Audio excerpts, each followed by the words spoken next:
Now I get this question repeatedly by the same suspects or culprits in my family. Why would they lie?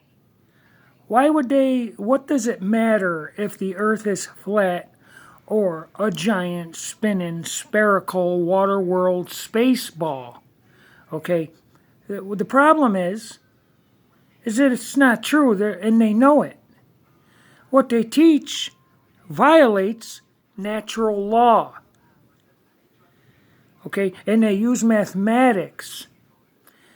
But what they don't understand is that mathematics does not prove reality. Now, I know I could say Tom has $1 million and I can express that in symbolic form on a chalkboard, and I can say Tom gave half away to Sally. How much does Sally have? Sally has $500,000. That works mathematically, but it's not reality. There is no Tom, I made him up, the same with Sally, and neither one had any money at any time. Math does not prove reality. Okay, when math or whatever you're teaching with an infinite and expanding vacuum universe, billions of light years across, you need to understand what they're saying.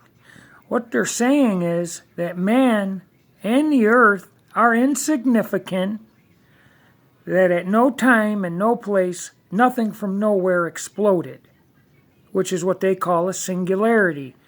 And what is the singularity? An infinitesimal point with infinite density. Now, if you pay attention to that description, it's a logical fallacy. How can an infinitesimal point, that it's a point of something, matter, that's infinitesimal, that is incredibly small, infinitesimal point that possesses infinite density? That's contradictory. If something is infinitesimal, it cannot possess infinite density. That's ridiculous. Okay, and they say at no time and no place because they say that space, to put matter, not outer space, but just space where you would make space in a drawer to put a pair of pants. They say that space did not exist and time did not exist. So at no time and no place, this is when their alleged Big Bang occurred and created matter. Okay, that's ridiculous because if there was no space for matter to exist, where would the singularity have existed? Where would it be itself?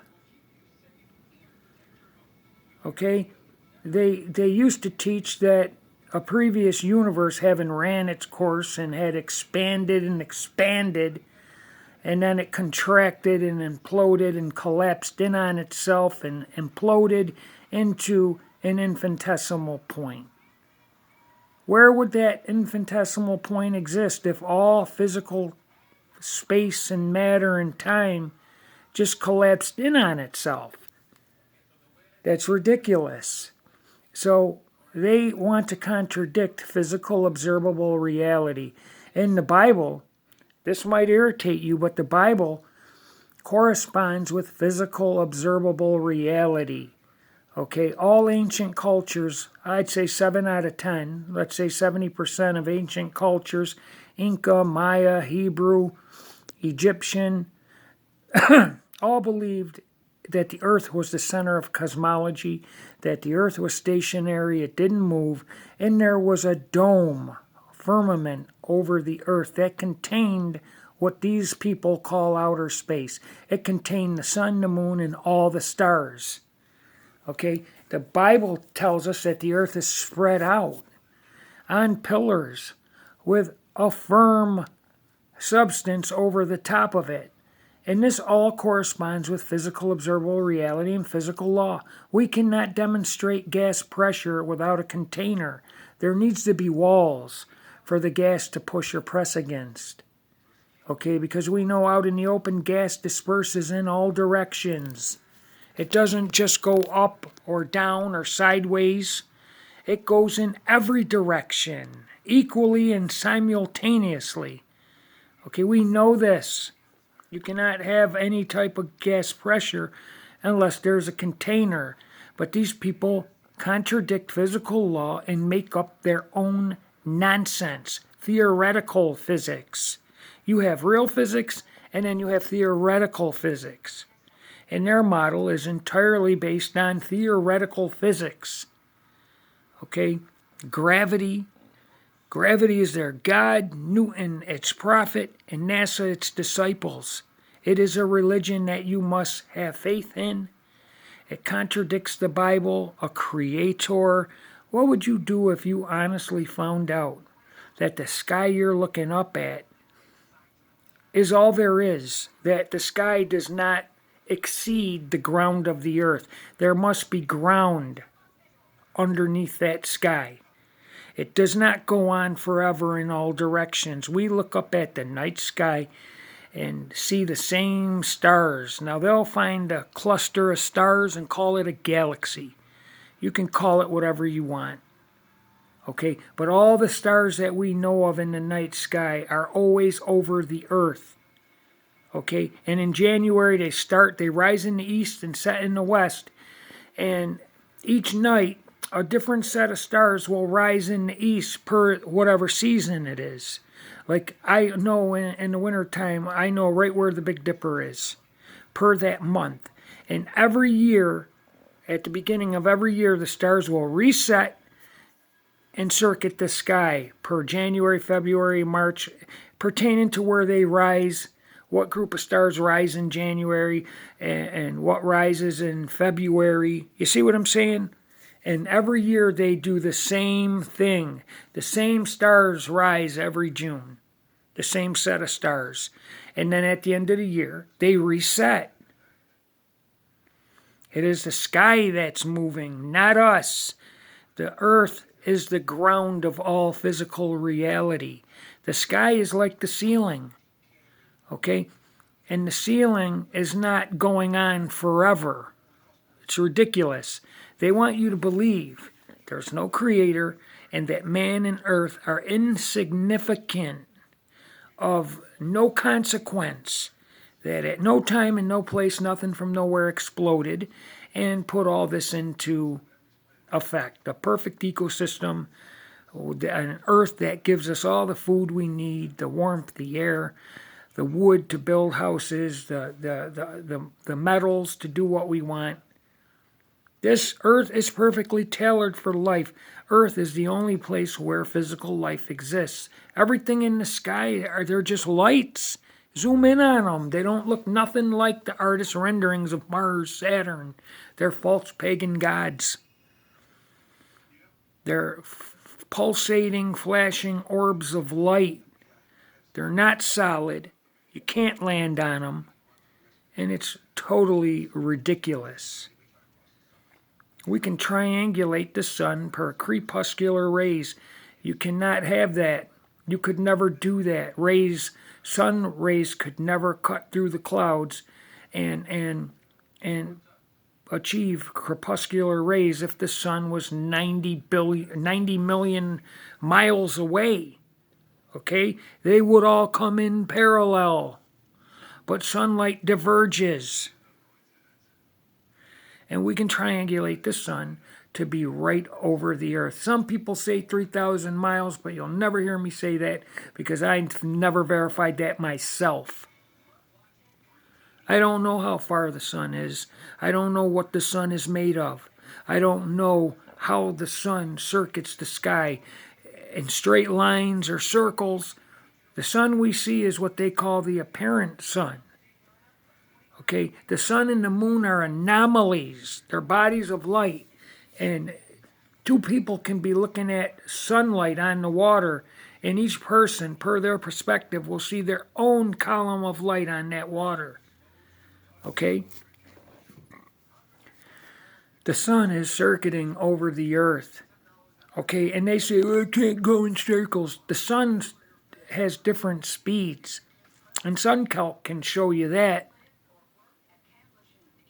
I just put a video up explaining that in a short. Okay, and what do they tell you during a Selenium? Well, that's not the sun. That's a mirage. That's refraction. The sun is really under the horizon of the earth. And they'll try to say, oh, the sun already set. And that sun is just it's a refracted image being refracted back up above the horizon. Because a selenium debunks a lunar eclipse, i.e., it's the shadow of the earth. They say that the earth, the sun, and the moon got to be in a straight line, 180 degrees. And the sun hits the earth, and the shadow of the earth hits the moon. Well, busted. The selenium, the sun, and the moon are high above the horizon of the earth. They're not in a straight line. And then we can see whatever that thing shadow is on the moon come. And the sun and the moon are still above the horizon. They call it the impossible eclipse. And they make up their refraction, dynamic pressure, mirage, gravity. All these things, especially gravity, has never been demonstrated itself. They cannot isolate gravity itself. How do you isolate gravity? You got to identify it. You got to detect gravity itself. You can't just show a rock falling and saying that's gravity. No, that's a rock falling. You're saying that gravity is causing that rock to fall. So where is the cause itself? There is none. However, if we are to be honest, we don't know what gravity is itself in any fundamental way. And it's because they admit gravity isn't physical. It has zero substance of itself. So you ask me, what is the earth? I don't know.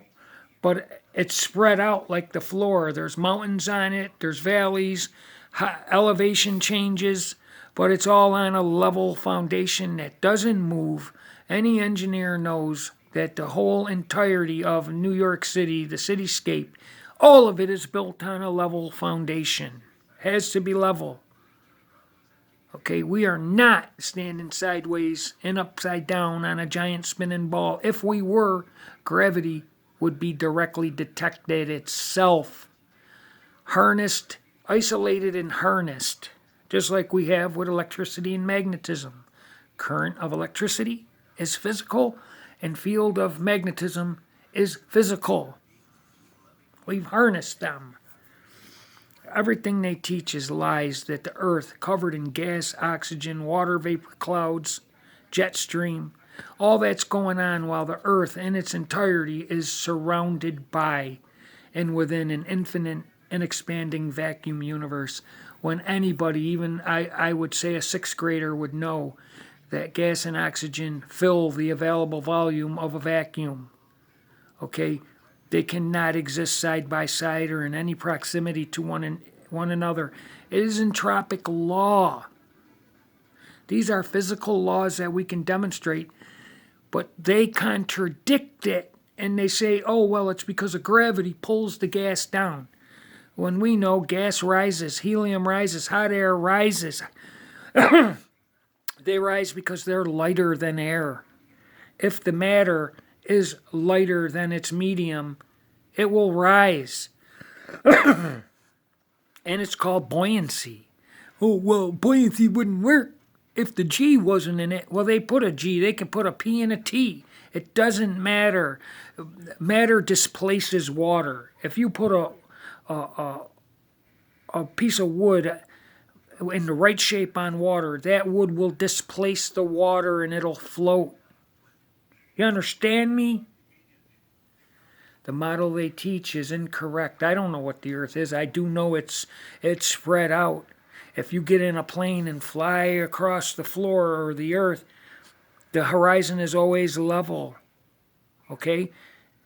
That's the way the earth is. That's the way they treat the earth. I made a video with the documents released from NASA, CIA, United States military. They admit they have to assume the earth is flat and stationary with blasting off rockets, beaming microwaves, and all aircraft, all derivations, have to assume that the earth is flat and non-rotating with a stationary atmosphere. So that there it is. If you want to know what all the fuss is about, scientism is being crushed. Real science is debunking the globe. You are not. standing sideways and upside down, walking around the outside surface of a giant ball spinning faster than a bullet at the equator. My goodness, read the Bible. The Bible is true. We were created. We are special. We were made in the image of God, and there is no life form that exceeds us in superiority of intelligence. We are it. Thank you, Lord God, and thy Son, Jesus Christ. Thank you.